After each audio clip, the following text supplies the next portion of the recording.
প্রজন্মের কাছে একটি আবেদন, তোমরা নিজেদের উপর বিশ্বাস বাড়াও এবং বিশ্বাস রাখো, অবশ্যই তোমরা পারবে। 30 লক্ষ মা বোনের রক্তের বিনিময়ে আমরা স্বাধীনতা পেয়েছি, বড় কষ্টে এটা অর্জিত স্বাধীনতা।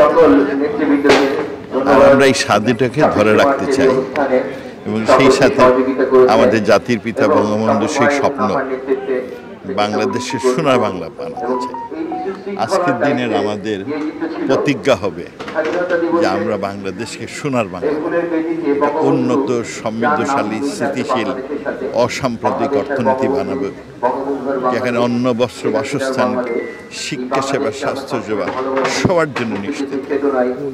আমাদের মাননীয় প্রধানমন্ত্রী শেখ হাসিনার নেতৃত্বে আমরা পায়ে পায়ে করে ওই দিকেই চলছি, কিন্তু এখনও আমাদের আপনার স্বপ্ন অর্জিত হয়নি।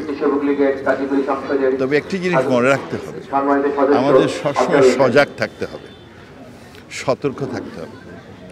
গতকাল 25শে মার্চ আমাদের জাতীয় গণহত্যার দিবস।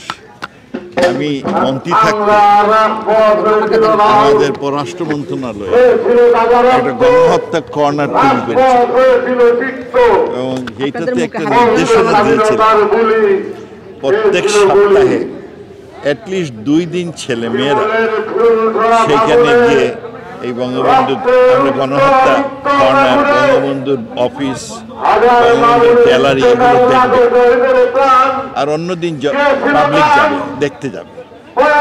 ওখানে উনি অফিস করেছেন, ওখানে ওনার সেই ফোন সেট, কলম আছে, দেখবে। কিন্তু গিয়ে খুব দুঃখ পেলাম, সারাটাই বন্ধ, কেউ নাই, এই সিস্টেম বন্ধ করে দিয়েছে। আওয়ামী লীগ সরকারের থাকা অবস্থায় এরকম বন্ধ করে দিয়েছে। আমার ভয় হয় যদি বঙ্গবন্ধু সতর্ক না থাকে তাহলে আমাদের কপালে মন্দ আছে।